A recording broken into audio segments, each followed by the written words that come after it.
Good day, ma'am. Today, our topic is operating system security, presented by Balira McNeil, Bello Crystal Ann, and Pagya Mark Alan.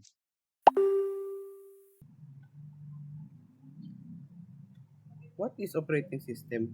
An operating system is a software that manages and controls the hardware and software resources of a computer or mobile device. Ito ang nagsisilbing bridge between the user and the hardware, kaya mas madali nating nagamit ang computer or smartphone.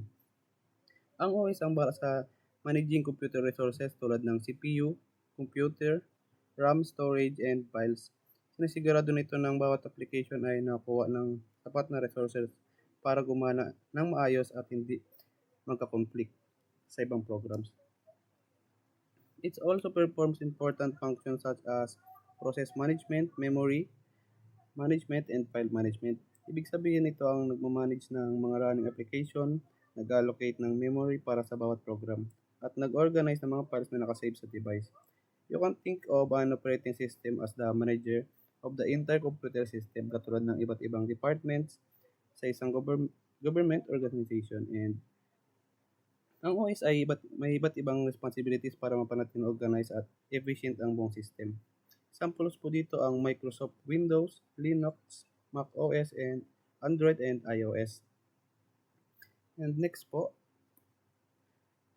what is operating system security? Operating system security is the process of protecting the operating system from various threats, attacks, and security risks that may harm the system or compromise sensitive information. It helps prevent unauthorized access, malware, data theft, cyber attack, system misuse, and software vulnerabilities that can affect the performance and security of a computer or mobile device. The primary goal of operating system security is to ensure that the system remains safe, stable, reliable, confidential, and available. It uses different security mechanisms such as user authentication, password, access controls, firewalls, antivirus, software, and regular security updates to protect the system from potential threats.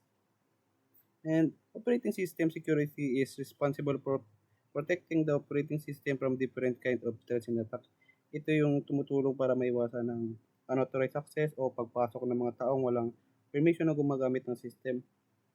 It also protects the computer from malware, virus, and other cyber threats na maaaring makasira ng files. Magnakaw ng data, magdulot ng problem sa system.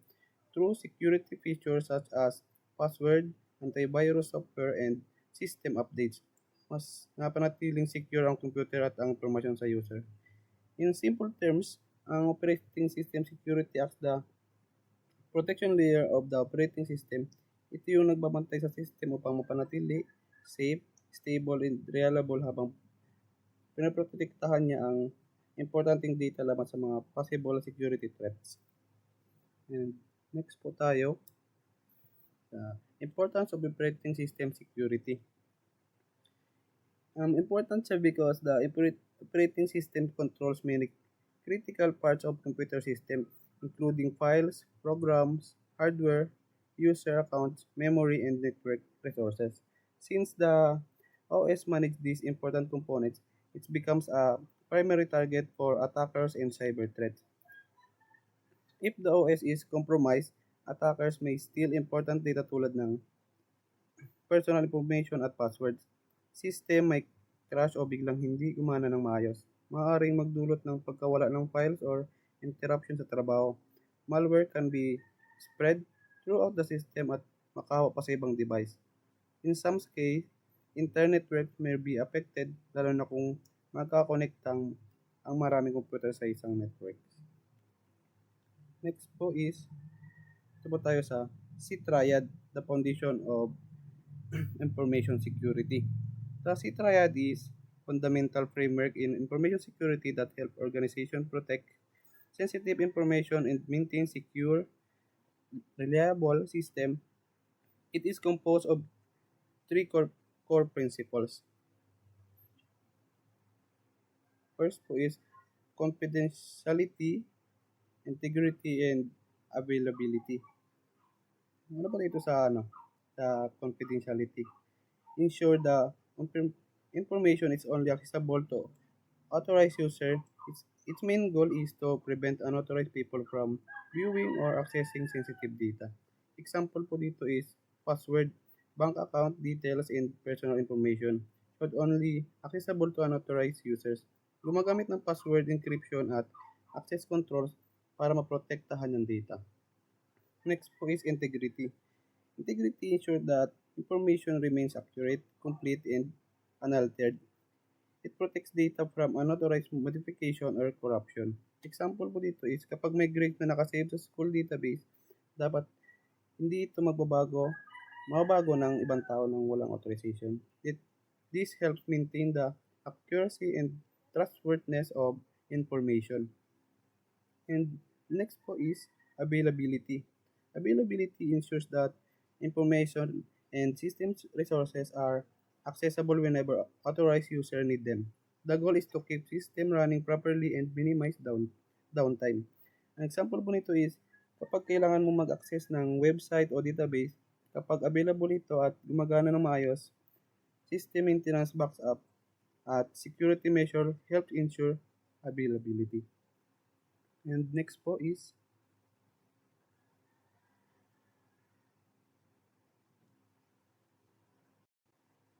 okay, start po tayo dito sa confidentiality. Ang confidentiality po is, ibig sabihin nito is, sinisigurado ng mga sensitive information like password, personal data, files ay hindi makikita o ma-access ng hindi authorized na tao o ng system. Purpose nito is para maiwasan ng unauthorized access o pagkalat ng private information. Dito po tayo sa risk confidentiality. Unauthorized access. May hacker na pwedeng makapasok sa system kapag may security weakness na at makuha ang data. Next po is weak encryption. Kapag luma o mahina ang encryption, madali itong ma-break at makikita ang information. Next po is insider threats. Minsan, employees or trusted users ang nagli-leak o aksidenteng nakapaglabas ng confidential data. Paano nga ba ma-protect ang confidentiality? First po is ang encryption. Pag-encrypt ng data gamit ang strong methods like AES or RSA para kahit ma-intercept, hindi mabasa. Next po is VPN. VPN is Virtual Private Network. Gumagawa ng secure encrypted connection sa internet para hindi madaling ma-intercept ang data. Next is access control. Limitahan kung sino lang ang pwede ma-access gamit ang authentication, login, password, permission. Dito po sa example ng diagram, makikita po dito na si Bob is nag-send ng message kay Alice. Then, na-encrypt muna ng message gamit secret key. Then, may decrypt lang ni Alice gamit SIM key. Ibig sabihin, kahit makita habang nag-transfer, hindi nila mabasa dahil sa encrypted siya. Then, next po is integrity. Ang integrity naman po is, siya po yung data ay dapat daw is accurate, hindi nababago at authentic habang nakastore or habang pinapadala sa internet. Ibig sabihin kapag may file o data ka, dapat siya same pa rin at walang ibang nag-edit o nag-corrupt ng hindi mo alam. Sa picture po is may concept na hashing cryptographic hash function. Kapag may na-input na data, halimbawa ng text or message, dadaan siya sa hash function. Lalabas dito ay tinatawag na hash value or digest. Parang fingerprint ito ng data. Unique siya. Paano nga ba ginagamit para sa integrity? First po is, sa host A, magpapadala ng data kasama ang hash value niya. Sa number 2 po is sa host B, patanggap ng data. And number 3 po is, gagawa ulit si host B ng bagong hash mula sa natanggap na data. And sa last po is, i-compare niya na. Kung sa H1 po equals H2, ibig sabihin hindi nagbabago ang data. Safe siya or intact. And sa pangalawa po is, itong H1, hindi ko po alam anong tawag dyan. Ibig sabihin po is, may nagbabago na corrupt or na-tamper ang data. Sa risk sa integrity na nasa peak din po is, data tampering, may hacker na nag-alter ng data, and malware and ransomware, pwede magbago or mag-encrypt ng files kaya naisira ang data. Okay, next po tayo, ang availability. Ang availability po is important aspect ng cybersecurity. Ang availability means ng system networks at data ay dapat laging accessible and authorized user kapag kailangan nila. Kapag nagkaroon ng interruption or downtime, pwede maapektuhan ng operation at magdulot ng malaking loss sa company. Isang malaking risk sa availability ay ang DOS at DDoS attacks. Sa picture po is makita natin ng attacker ay gumamit ng maraming compromised device o bots para gumawa ng botnet.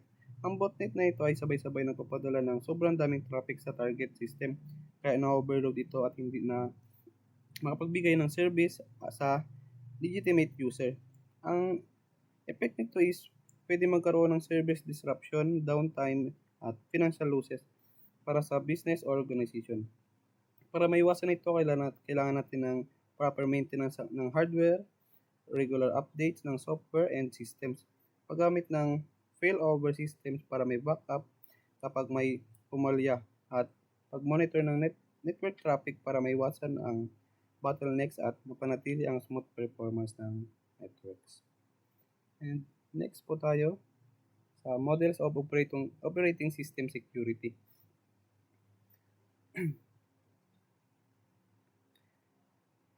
Basically po is security models are framework or guidelines. Sila yung nagde-define kung paano i-enforce ang mga security policies at access control sa loob ng isang operating system.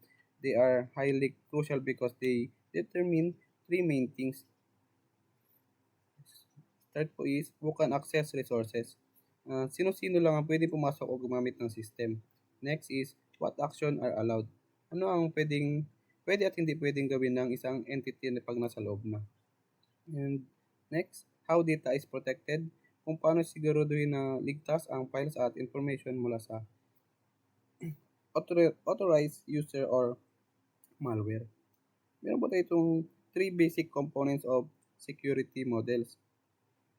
Ang una po is subject, sunod object, and access rights. Start po tayo sa subject. Subject, the who or what is asking.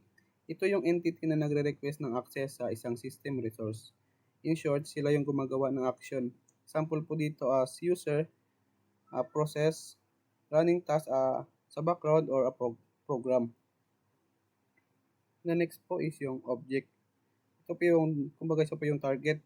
Ito naman yung mismong resource na sinusubukan mong i-access o galawin. Sila yung tumatanggap ng action. Example po dito yung file, folder, printer, and database. And the next po is yung access rights.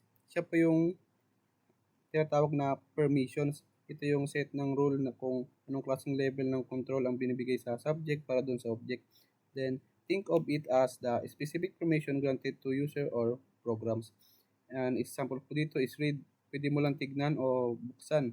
Next po is yung write. Pwede mo siyang i-edit o baguhin ang laman. Then, execute. Pwede mong patakbuhin yung program o script. And last, delete. May karapatan kang burahin yung file or resources. Then, next po. Dito po tayo sa classic security models. Ano nga ba yung Bell-LaPadula model? This primary focus of this model is maintaining confidentiality by preventing unauthorized access. It's ensured that the top secret data stays secret and does not leak to people with lower security clearance. The creator, it was invented by scientists David Elliott Bell and Leonard J. LaPadula, which is why it's called the Bell-LaPadula model. The structure, ang classification ng subject at objects ay organized sa isang non-dictionary fashion. Ibig sabihin, strictly nakadepende ang access mo sa magkaibang layers of secrecy or security clearance levels. Meron po tayo itong the three mainly rules. Start po tayo dito sa simple confidentiality rule. Dito po is subject can only read files that are the same layer or a lower layer of secrecy. The restriction, bawal sila mag-read ng files mula sa upper layers. This ensure that a regular employee cannot open a top secret document. Then next po is the star confidentiality rule. May tawag po dito na the no write down rule. What it means, a subject can only write the two files on the same layer of a higher layer of secrecy. The restriction, bawal silang mag-write sa lower layers. This prevents someone with highly security clearance for accidentally leak classified information down into a lower, public, or unclassified file. And number three po is strong star confidentiality rule. And then siya po is no read write up down rule. What it means is the most secure and strictest rule among the three. It states that a subject can read and write files on the same layer of secrecy only. The restriction is you are completely blocked from both the upper layer and the lower layer of secrecy. Para kung makakulong sa sarili mong classification tayo pagdating sa read and write operations. Then next po, Viva model. Ano nga ba si Viva model? If the Bill Lapadula model is all about keeping secrets, the Viva model focus heavily on integrity rather than confidentiality. Its primary goal is preventing unauthorized and improper modification to data. The creator, it was invented by scientist Kenneth J. Bida. The organization, just like Bill Lapadula, the classification of subject, user, and object files is organized in a discretionary fashion based on integrity layers. This works the exact reverse of Villapadula model. Instead of worrying about data leaking out, it worries about bad or unverified data coming into a corrupt, high integrity system. The three main rules of BIBA to protect data integrity, the models enforce these three core rules. First is simple integrity rule, the no read down rule. And what it means, a subject can only read files on the same layer or a higher layer of integrity or secrecy. The restriction is bawal sila mag-read ng files mula sa lower layers. This prevents a highly integrity process from reading untrusted or potentially corrupt data from a lower level source. The next po is star integrity rule. Tawag po sa kanya the no write up rule. What it means, a subject can only write two files on the same layer or lower. The restriction, bawal silang mag-write sa upper layers. This ensure that an unverified lower level user cannot tamper with or modify highly critical top tier system data. And last po is strong star integrity rule. Then tawag po sa kanya the no read write up down rule. And what it means is the most secure and strictest variation of states that subject can read and write files on the same layer of secrecy or integrity only. The restriction, you are completely blocked from modifying anything above you, you and reading anything below you. You can only interact within your exact tier. Then next po, Clarke-Wilson security. And what is the Clarke-Wilson security model? This is a highly secured framework designed from mainly for commercial environments to maintain data integrity. Hindi lang ito basta-basta or sino ang may access. Instead, it's use a middleman mechanism to make sure transactions are done properly. The model defines three core entities. Ito yung ang any user who is requesting data items. Constrained data items, tinatawag na CDI. These are highly insensitive or protect data. Hindi sila pwedeng i-access directly ng subject. They need to be accessed via the Clarke-Wilson security model's internal process. Unconstrained data items, tinatawag na UDI. Ito naman yung may low risk or public information. It can be accessed directly by the subject without any special middleware. The components of Clarke-Wilson security model para ma-access ng user ang mga sensitive or constrained data items. Dadaan ng request sa isang strict pipeline consisting of two main components.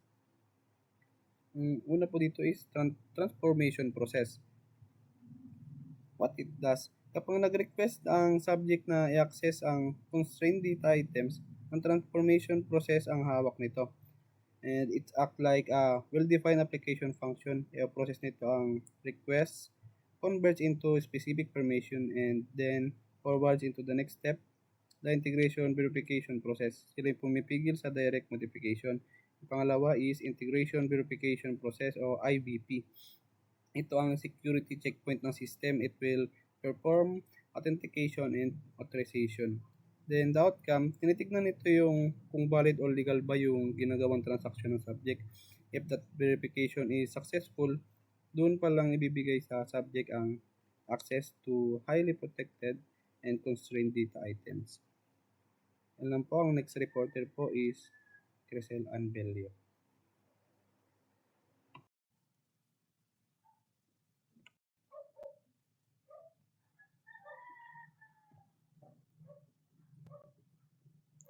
So my part in this report is all about user authentication. Basically, it's the process of verifying the identity of user who want to access a system, application, or network. In short, it just confirms that the person requesting does by this your credentials like password, biometric data such as fingerprints or Face ID, security tokens or verification codes. Now, this is important? Here are the key features and benefits. Confirms legitimacy. It makes sure the user attempting to log in is real and authorized. Right access. It allows only authorized user to access protected resources, so safe talaga ang files. And uses authentication factors. It relies on secure factors like password, biometric, or tokens. And last, prevent security threats.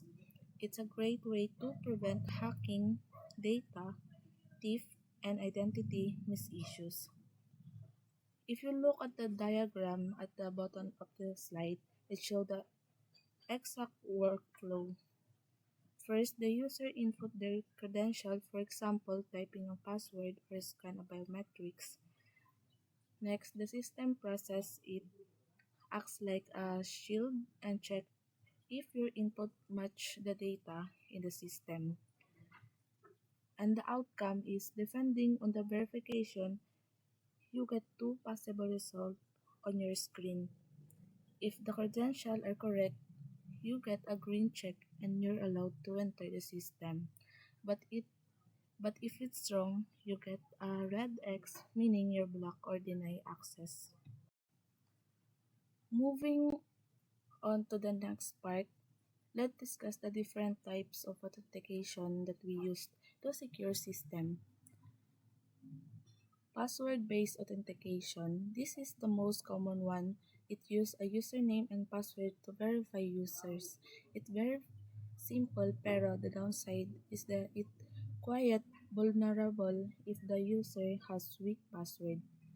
Next is biometric authentication. This one uses your unique physical traits like fingerprints, face recognition, or iris scanning. It's highly secure but sometimes it may raise privacy concerns. Next is two-factor authentication.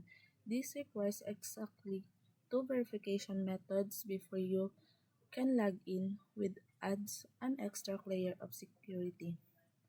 And next is multi-factor authentication. Similar to 2FA, but it uses two or more different methods like combining a password, a security token in your biometrics to provide even strongly protection. Single sign-on. This allowed a user to log in just once to access multiple related systems. It's super convenient for user, but it's risky if main accounts get promised. And the last is token-based authentication. This use either digital or physical token like security key or temporary OTP codes. It very secure, but it requires proper management. Now, the importance of authentication. Let's talk about the important bakit ba talaga natin kailangan i-implement ang authentication. Here the main reason. Security. It ensures that only authentication user can access sensitive information and resources. The second is data protection. It prevents unauthorized access, modification, or even the complete destruction of data. Compliance. It helps organize meet strict data privacy law and global industry standard. User accountability. Since it tracks user action, it links specific activities to specific individuals. So, alam natin kung sino ang gumawa ng system changes. Trust and confidence. It's build user trust by making system feel much more secure and reliable. And last is prevention of fraud. It significantly reduces identity theft, fraud, and other malicious activities online. So next, let's discuss what is the authentication attack. Specifically, looking at the next, we have what we call an identification attack. Basically, an identification attack is a type of social engineering attack where attackers collect information from public resources. They gain data from social media website, public records, and directories, kumbaga kahit ang digital footprint na available online. The main goal is to gather personal or organized information that can be used for future attacks. Targeting individuals, attackers may use this collected information to target a specific individuals, especially those working inside organization para madali nilang makuha ang access or exploit system vulnerabilities later on. If you look at the diagram at the bottom of the slide, it shows the structure of an authentication attack and how it flows step by step. It all starts with the attacker who orchestrates the entire operation. The attacker use or obtain compromised credential. Ito yung mga nananakaw na username and password from data branches or pressure leaks. Instead of logging in manually, gagamit sila ng botnets via a network of infected device para i-automate ang attack at mag-input na credential ng maramihan at mabilis.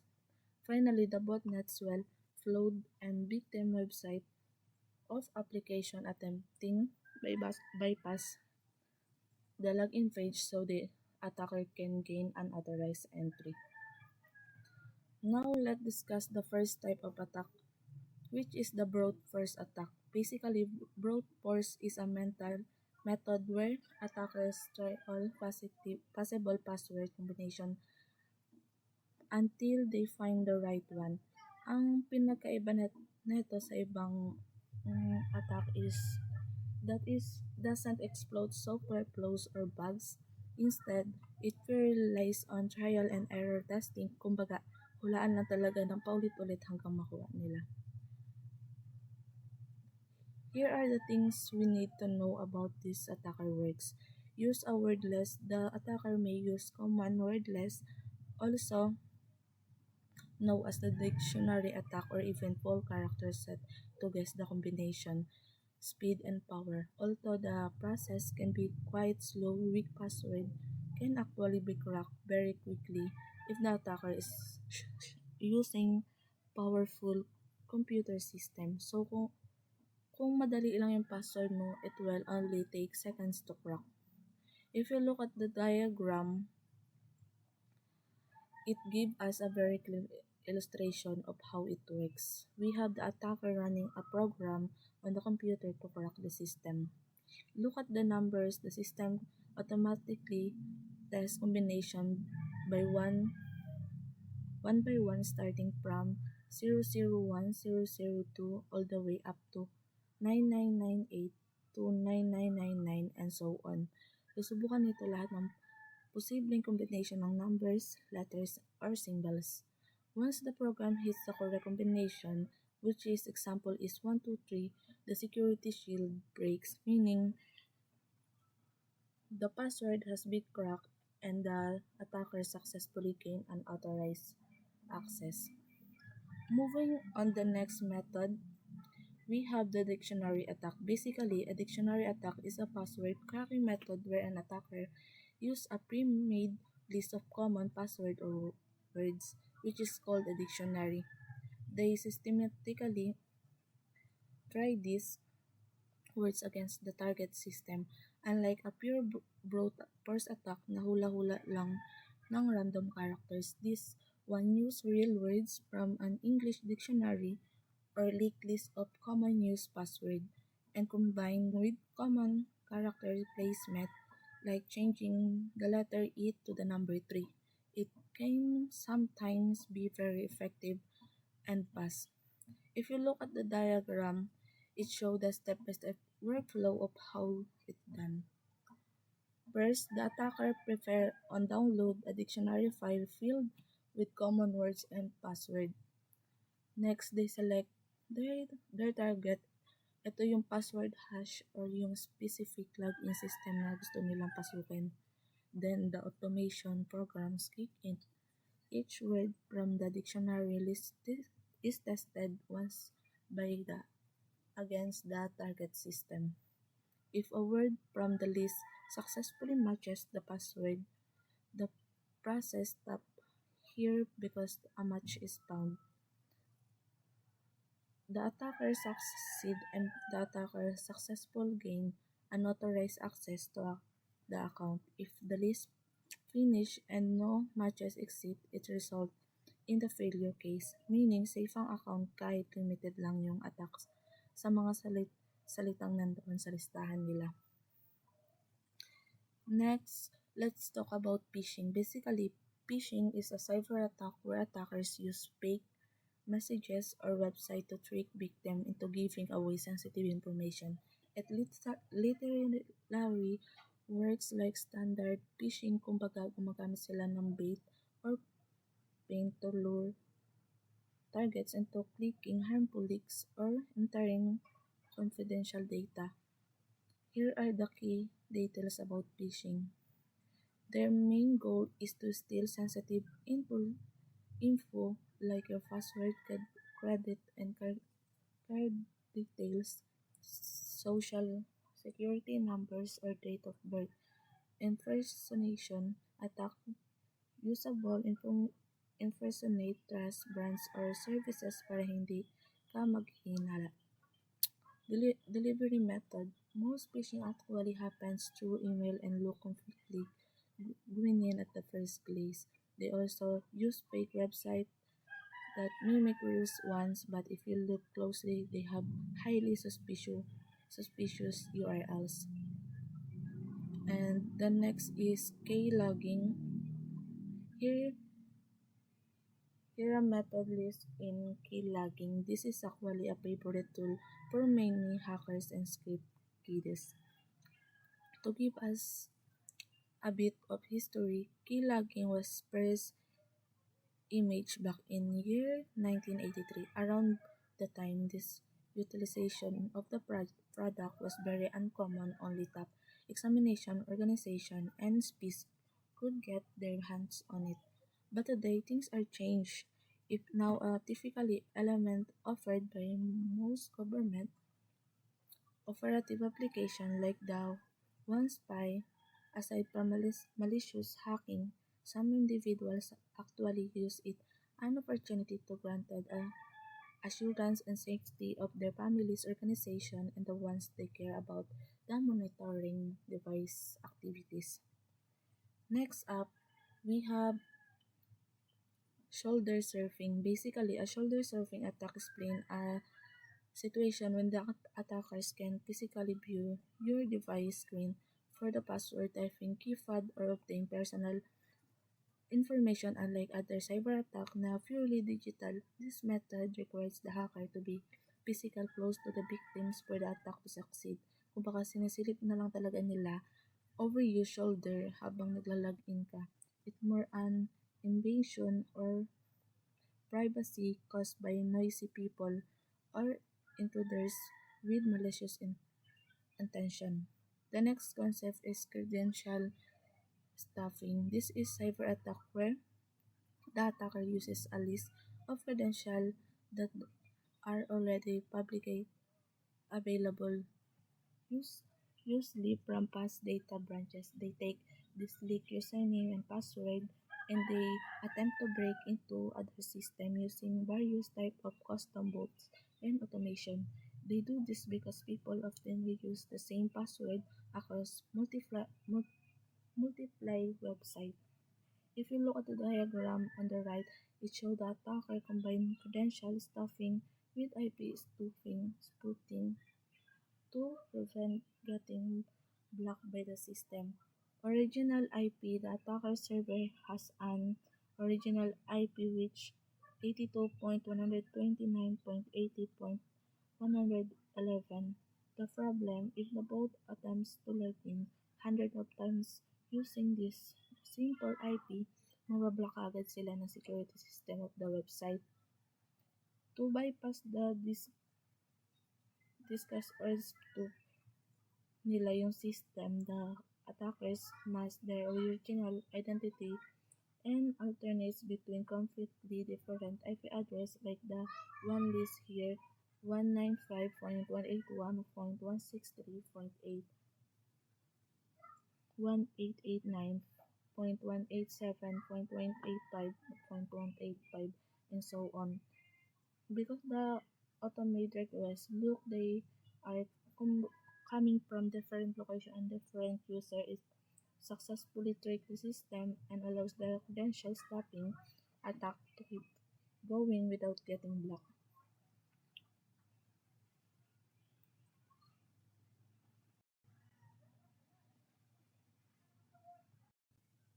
Let's talk about the security measures that we can implement to protect our system from the attacks we discussed earlier. M4A or multi-factor authentication. This is one of the best defense because even if attacker gets your password, they still need another factor like an OTP to log in. CAPTCHA. This is used to block automate attacks. Ini-ensure nito na human user talaga ang nag-enter ng information, preventing both spam spamming the login page. Strong password. User must create complex password combining letters, numbers, and symbol para hindi siya madaling mahulaan via brute force or dictionary attacks. Password managers. This help user generate the securely store unique password for different accounts so you don't have to use the same password. Account lock. This is the policy where the account temporarily locks or gets disabled after a certain numbers of failed login attempts when usually stop brute force tools. So hanggang dito na lang po yung report ko is the next po is si Puntanilla Aquino po. Thank you. So let's proceed to design of secure operating systems. Secure OS design is all about building operating system with protection mechanism against cyber attacks and system vulnerabilities para hindi madaling mapasok ng hackers. So the 5 security goals. Kapag nagde-design ng secure OS, you must always aim for these 5 core targets. First is yung confidentiality, syempre keeping sensitive data secret. And next, integrity, ensuring info is accurate at hindi pwedeng pakialaman ng iba. Next, availability, sapat sa lagi accessible ang system resources kapag kailangan. Next, reliability, the system performs consistently and works properly without errors. Next, accountability, tracking action para alam kung sinong gumagawa ng anong activity. So, next is principle of secure design. The slide states are the 8 design principles for securing a distributed system. Introducing the first one, principle of least privilege, also called principle at least authority.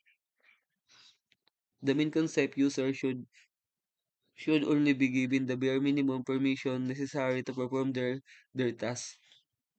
Why it matters? It's cited as one of the most important security design principles. Kung regular employee ka, bigyan ka lang ng access sa specific tools mo, bawal ibigay ang admin rights kung hindi naman kailangan. Para kung makompromise ang account, minimal lang ang damage. So next tayo, principle of economy of mechanism, also known as principle of least action. The main concept is keep it short and simple. Ang system design ay dapat simple at efficient as possible. How it works. Kailangan mong i-minimize ang bilang ng magkakaibang components like processes, machines, or nodes na nag-i-interact para lang gumawa ng isang task. Why it matters? Kapag mas konti at mas simple ang components, mas madaling i-test, i-manage at mas konti ang chance na magkaroon ng security bugs or loopholes. So, next, principle of fail-safe defaults. The main concept by default access is deny unless explicitly permitted. Ang default setting ay configured to automatically prevent unauthorized access. How it works. Kapag gumawa ng bagong system account or resources, automatic na list amount of privilege muna ang ibibigay ng user, hindi yung naka-open agad sa lahat. Why it matters, mas ligtas ito dahil kung magkakaroon mo ng system failure or error, ang default response ng system ay lockdown ang access at sa halip na iwanan itong bukas ng sa mga hackers. So next, 4. Principle of complete mediation. The main concept, bawat access request ay dapat chinecheck at bini-verify ng buo, laging comprehensive at walang nilalapasan na security check. How it works. It should address all potential security risks and be integrated into the overall design without heavily hurting performance usability. Why it matters. Sinasabi rin dito na dapat itong i-review and update on a regular basis para laging handa sa mga bagong banta. Number 5, principle of open design. So dito naman, the main concept is huwag iasa ang security sa pagiging sekreto ng system mechanism. It advocates for the openness of security system. How it works, ang system ay dapat dinisenyo na paraan na madali itong ma-inspect, ma-analyze at ma-modify at kahit sino may sapat na skill at knowledge. Why it matters. Mas matibay ang system kapag open ito sa peer review ng mga expert para makita at maayos agad ang mga vulnerabilities kaysa itago at umasang walang makakadiscovering hacker. So next, 6 principle of separation of privilege. So dito naman is the main concept, magkahiwalay ang mga critical permission as single user should not to be able to access all areas of a system. How it works. Kailangan ng multiple condition or multiple authorized accounts bago magawa ang isang napaka-importanteng task para double kay clearance.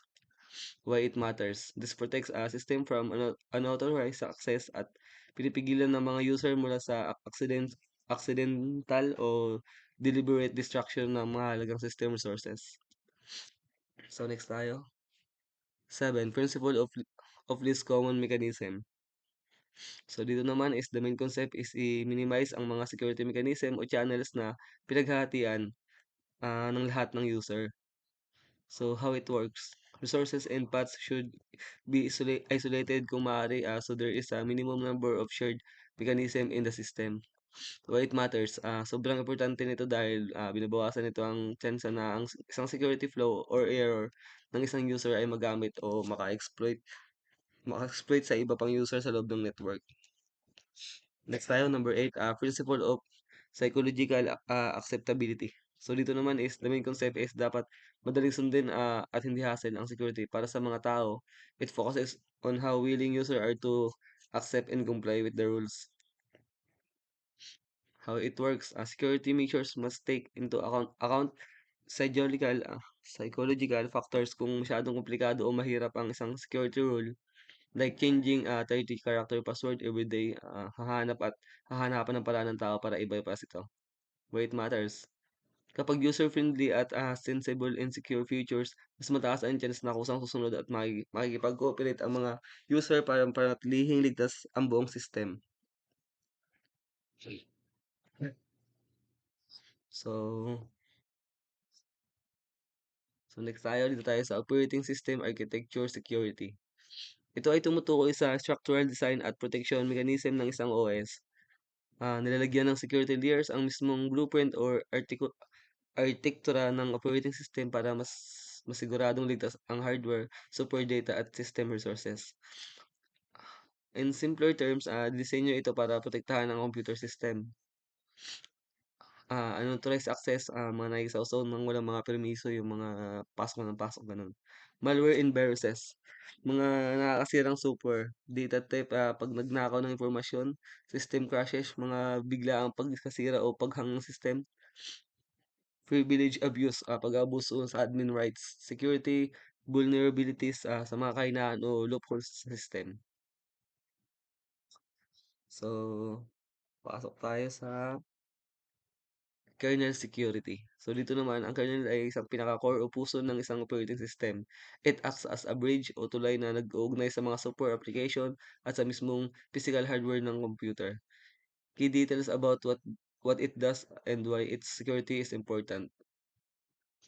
Resources management. Ang kernel ay nagpapatakbo ng pagpadali ng system resources tulad ng CPU, memory, and devices para laging smooth ang operation. Siya ang namamahala sa pagpapatakbo ng programs, pag-manage ng files, at pag-connect ng hardwares gaya ng printers at keyboards. OS versus kernel. Ang buong operating system ay kinakabilangan ng kernel pero nagbibigay din ito ng user interface, file management, network services, at utilities para makapag-interact ang mga user sa system.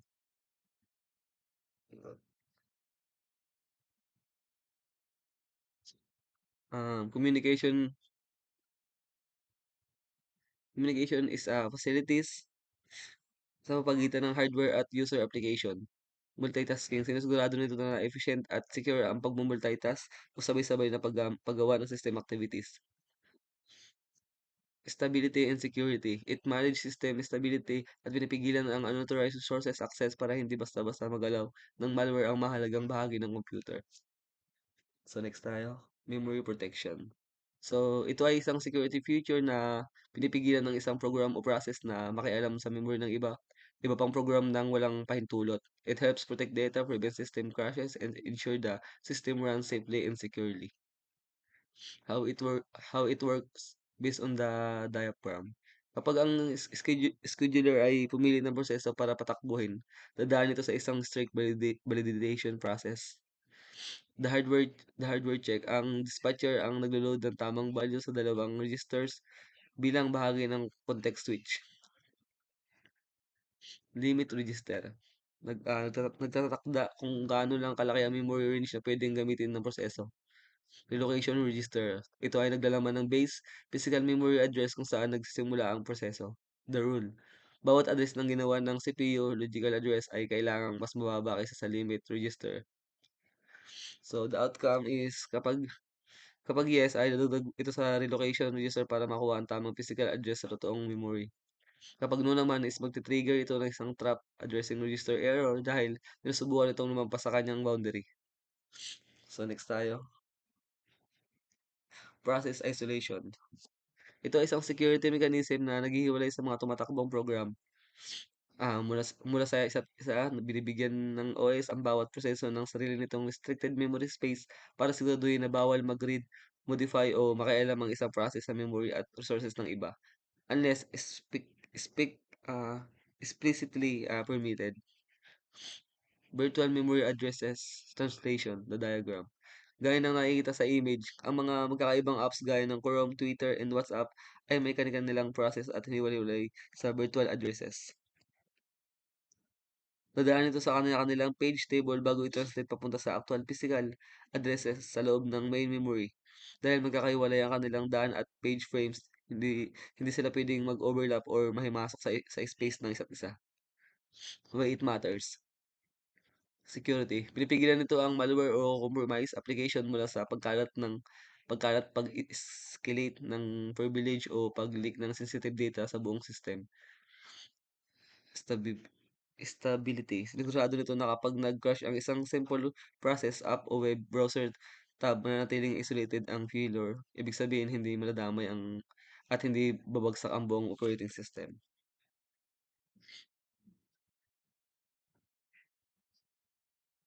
So, good day, ma'am. I'm the next reporter. Let's proceed to operating system certification. So, sample po nito yung bago gamitin ng isang operating system sa mga company or government, sinusuri po nito or sinusure po nila kung sapat na po yung mga security features nito. So, kapag pumasa po ito sa mga standards, may bigyan po ito ng certification bilang patunay na ligtas at mapagkakatiwalaan pong gamitin yung operating system po. So, example po ng operating system natin is Windows, Linux, and Unix. So, Windows po is isang operating system na ginawa ng Microsoft. Then, Linux naman po ay isang open source operating system na libre po for free at maaaring baguhin ng mga developers po. So, Unix naman po ay isang pinakaunang operating system na ginawa para sa mga multi-user po at multitasking environments. So, ang mga operating system na ito po ay isang maaaring sumailalim o matest po sa certification upang mas sure po na safe silang gamitin sa mga organization na humahawak ng mga sensitive information. So, next po. Purpose of operating system certification. So, first, verify security. So, dito po, sinusure po nila na ang isang operating system ay na-test po at pasado sa security requirements para maprotektahan po ang data at users. Next is meet standards and compliance. So, dito naman po is sinusure din po nila na sumusunod po ang operating system sa mga security standards at regulation na kinakailangan po. So, next po is increase trust and reliability. So, dito po is nagbibigay po sila ng mga tiwala sa mga user, organization, na ligtas po at maaasahan po ang isang operating system. So, last is reduce vulnerabilities. So, dito naman po is tinutulungan po nilang matukoy o malaman at maayos po yung mga security weaknesses bago po gamitin ang isang operating system. So, next po tayo. Why is operating system certification is important? So, important po ang operating system certification dahil mas nakakatulong po ito na mapabuti ang security at reliability ng operating system. So, pinoprotektahan po nito ang mga sensitibong information laban sa cyber threats at sinisigurado ang pagsunod sa mga standard at regulations. At nagbibigay din po ito ng tiwala sa mga user at organization na ligtas po itong gamitin. Bukod po dito is hinikayat nito ang mga pag-develop ng mas secure at mas mahusay na operating system. Next. Example of certification. Common Criteria CC. So, ang Common Criteria CC po is isang international standards para sa pag-evaluate ng security ng IT products po. So, yung TC-SEC naman po, Orange Book, isa po itong unang security standard para sa computer operating system po. Tapos itong FIPS naman po, isa po itong security standards na ginagamit ng US government. So, and ang ISO naman po o IEC 27001, ito po ay isang international standard para sa information security management. So, next po tayo sa illustration po. Illustration, first security certificate icon. So, ito po ay ang symbol ng operating system ay certified po at pumasa po sa security standard. Next is shield with check mark. So, ito naman po is pinapakita po nito ang operating system ay secure at ligtas po gamitin. Then last, EAL certification ladder. So dito naman po is pinapakita po nito ang mga iba't ibang level ng security evaluation po. Na kung saan po is mas mataas na level ay nahulugan na mas mataas na security assurance po. So yun lamang, ma'am. That's all for our presentation. Thank you for listening, ma'am.